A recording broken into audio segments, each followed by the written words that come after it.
मंत्रिमंडळातील माझे सहकारी आहे की कुठलंही काम यशस्वी कधी होतं, कारण शेवटी आपण एफर्ट करतो. एफर्ट कधी यशस्वी होऊ शकतो, कधी तो फेल होऊ शकतो. पण आपली मानसिकता काय, आपला बोनाफाईड त्या संदर्भात किती आहे, सकारात्मकता काय आहे. मला असं वाटतं की जेव्हा कुठलंही काम वेस्टेड इंटरेस्ट न ठेवता आपण हातामध्ये घेतो त्यावेळी ते काम यशस्वीच होतं.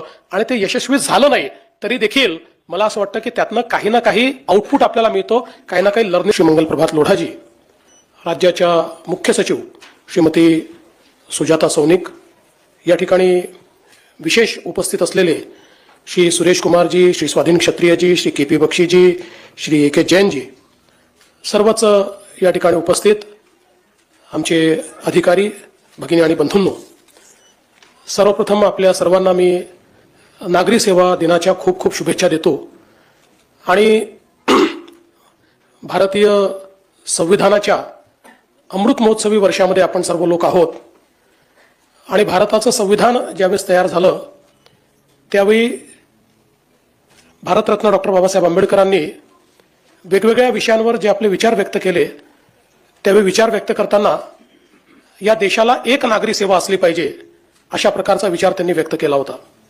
आणि त्याच्या पाठीमागे त्यांनी ही भूमिका मांडली होती की देशामध्ये अखिल भारतीय सेवेच्या माध्यमातून आपण देशाचा समतोल अशा प्रकारचा विकास करू शकू. एक देशाचं केंद्र आहे, केंद्रीय सरकार आहे, मध्यवर्ती सरकार आहे, आणि त्या मध्यवर्ती सरकारच्या आजूबाजूला राज्यातली सरकार आहेत. या सगळ्यांमधला दुवा ह्या अखिल भारतीय सेवेचा अधिकारी असला पाहिजे अशा प्रकारचे विचार त्यांनी त्यावेळी मांडले होते.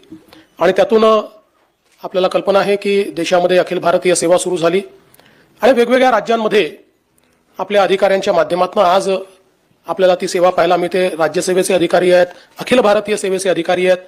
हे सगळे अधिकारी मिळून देशाला आणि त्या त्या राज्याला प्रगतीकडे नेण्याचा प्रयत्न करत असतात. ज्यावेळी हा नागरी सेवा दिवस आपण साजरा केला त्यावेळी सरदार पटेल यांनी दिल्लीमध्ये आपलं भाषण करताना असं म्हटलं होतं की भारतातील सामान्य माणसाला तुमच्यासारखे वागवणे हे तुमचे कर्तव्य आहे.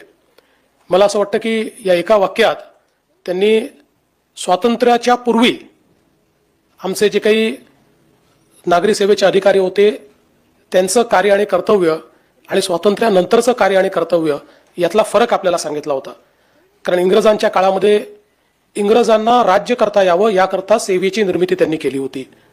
आणि स्वातंत्र्य मिळाल्यानंतर भारतीयांची सेवा करता यावी याकरता आपण लोकशाहीमध्ये प्रशासनिक व्यवस्था ही उभी केली. आणि म्हणून डॉक्टर बाबासाहेब आंबेडकर हे असं म्हणायचे की प्रशासन हे लोकांच्या हातात असले पाहिजे, लोकांच्या इच्छेने ते चालले पाहिजे. तसे झाले नाही तर लोकशाही टिकणार नाही. यात त्यांना कार्यक्षमता, निष्पक्षता, सहानुभूती आणि भ्रष्टाचारमुक्त पारदर्शिता ही असली पाहिजे अशा प्रकारची त्यांची अपेक्षा होती. मला असं वाटतं की आज आपण ज्यावेळेस आपल्या राज्याकडे बघतो तर मला या गोष्टीचा अतिशय आनंद आहे की प्रशासनिक सेवेमध्ये महाराष्ट्र राज्य हे एक अग्रणी राज्य आहे. किंबहुना अनेक वेळा या राज्याचं उदाहरण दिलं जातं.